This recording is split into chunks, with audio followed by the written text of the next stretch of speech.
Hello and welcome to another Captain Entertainment video. It's Art here with the movie review for Star Trek Section 31, starring Michelle Yeoh as Emperor Philippa Georgiou. Section 31, for those that don't know, in Star Trek and in the Federation, is their espionage spy branch that we were first made privy to by Star Trek Deep Space Nine. So they are super secret, off the books, well, top secret, off the books to most normal Starfleet officers organization. So you would think that this would be their version of a Jason Bourne, James Bond, Mission Impossible type Star Trek film. That's where you'd be wrong. This film basically had nothing to do with Star Trek other than it was set in the Star Trek universe, very loosely set in the Star Trek universe, very loosely tied. I'll get into how it was tied in a minute. It was, at best, a popcorn action flick. It's streaming on Paramount Plus here in the US. That's how I watched it.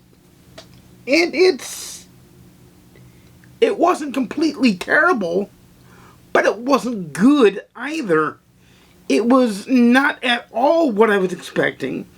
Michelle Yeoh does a wonderful job capturing every scene she's in. She is a magnet for the camera with every scene she's in. She really knows how to draw the camera. She really knows how to play the role of Philippa Georgiou, and she really has a command presence about her, and that, for me, saves this into a watchable film. It really had nothing to do with Section 31, other than the end, but you don't see them really in space other than in a garbage scow and on a space station that they show you in a photo, like they show you is, hey, it's in space kind of thing. That's pretty much what it is. I'm not saying it's not a fun action movie. I'm saying it's not a Section 31 movie. And because it really had nothing to do with Section 31. It didn't outline what Section 31 was. It didn't really have a Section 31 presence other than Georgiou. It didn't have her. It didn't have any identifying markers of the Federation, which might have been the case because it was Section 31. But even Section 31, from what we know, has a uniform. The black uniform that the operative on DS9 wore. We didn't see that here. We didn't see that come about here. It didn't matter here. What we saw was an Ocean's 11 type feeling film. It was a buddy cop, hyper theft kind of film. It dealt more with the mirror universe than it did with Section 31. Than it did with espionage. Did they save the day? Yeah, but that's going to happen when the good guys have to win. And this is supposed to be based in the Star Trek universe.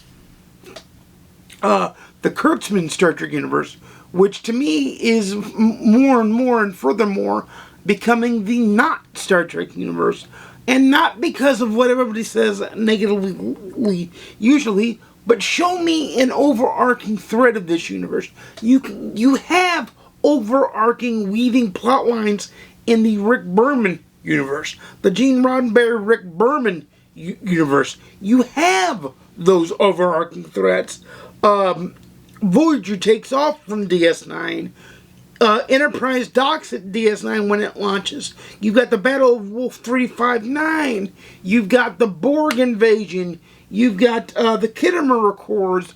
All that is mentioned in all those are all threads that pull on the universe, that pull through the Berman universe.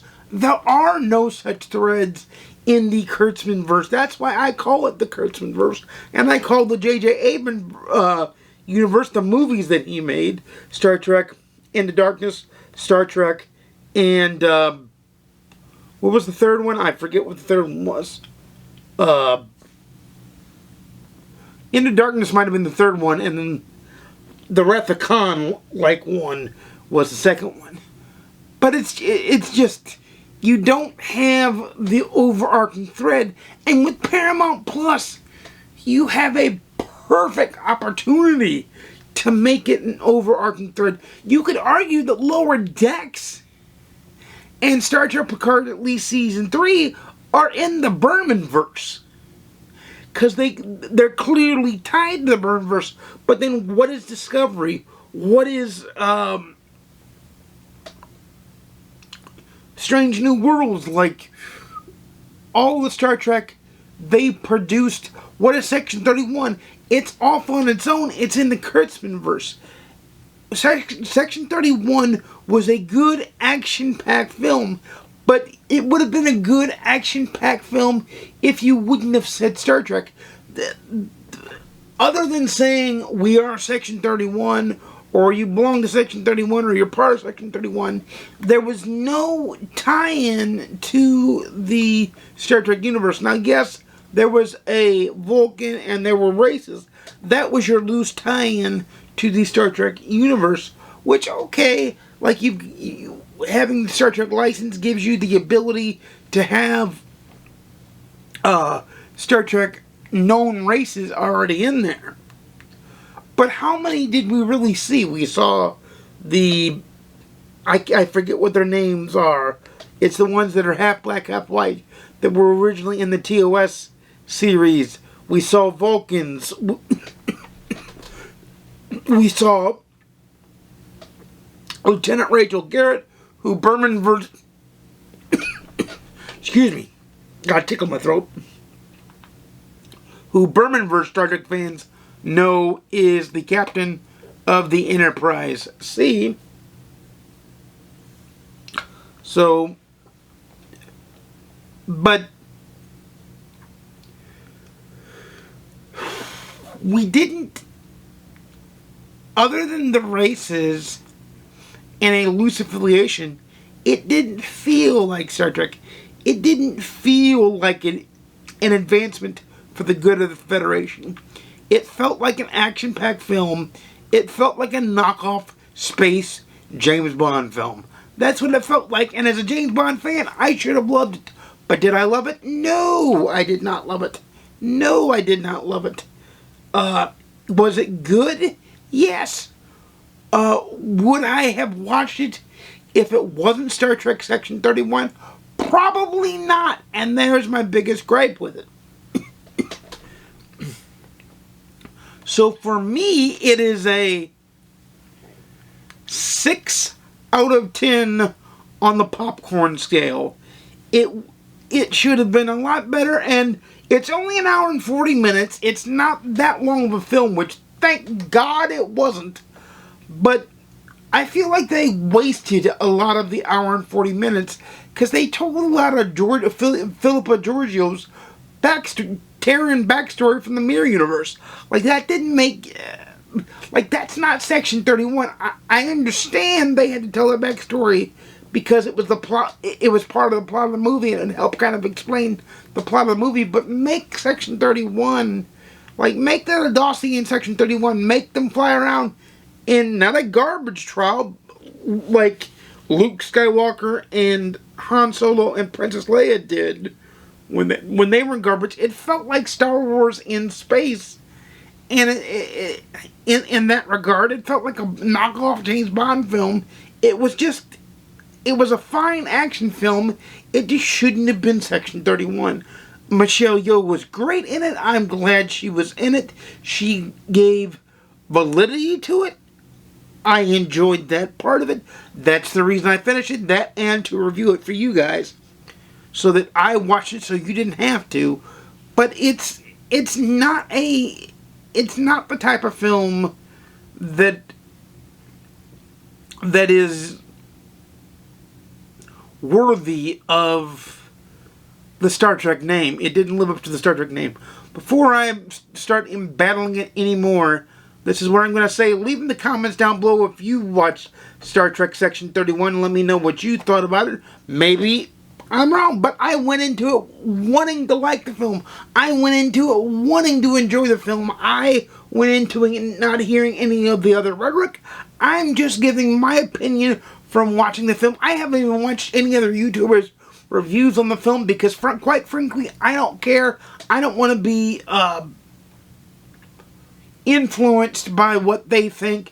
This is my raw feelings. Now I might go watch to see what everybody else is saying now that I filmed it and it's up on the channel, but these are my raw feelings. These are what I truly feel, and these are unapologetically me. You know, I'm brutally honest. If I would have loved it, I would have came on here and told you I liked it, but I didn't love it. It should have been and could have been so much more. But until next time, you know I make videos every Monday, Wednesday, and Saturday, 12:30 p.m. Central, 10:30 a.m. Pacific, 1:30 p.m. Eastern. Please like, comment, subscribe if you want to see more. Please ding the notification bell to be notified when I upload a video. And like I said, leave in the comments down below what you thought of Section 31 if you plan on watching it, or if you have watched it. It's on Paramount Plus in the States. I believe it's on Netflix in the UK, I want to say, maybe. I'll have to check that out. I can actually check that out, so I can actually Google that and find out where it is internationally. I think it's on Netflix. All the other Star Trek is on Netflix in the UK. But it is just, it should have been way better than it was, and it just wasn't. But until next time, happy watching. Live long and prosper. I ain't doing the thing because I can't do the thing, but you know what I mean. Until next time, I'll see you again soon, and peace.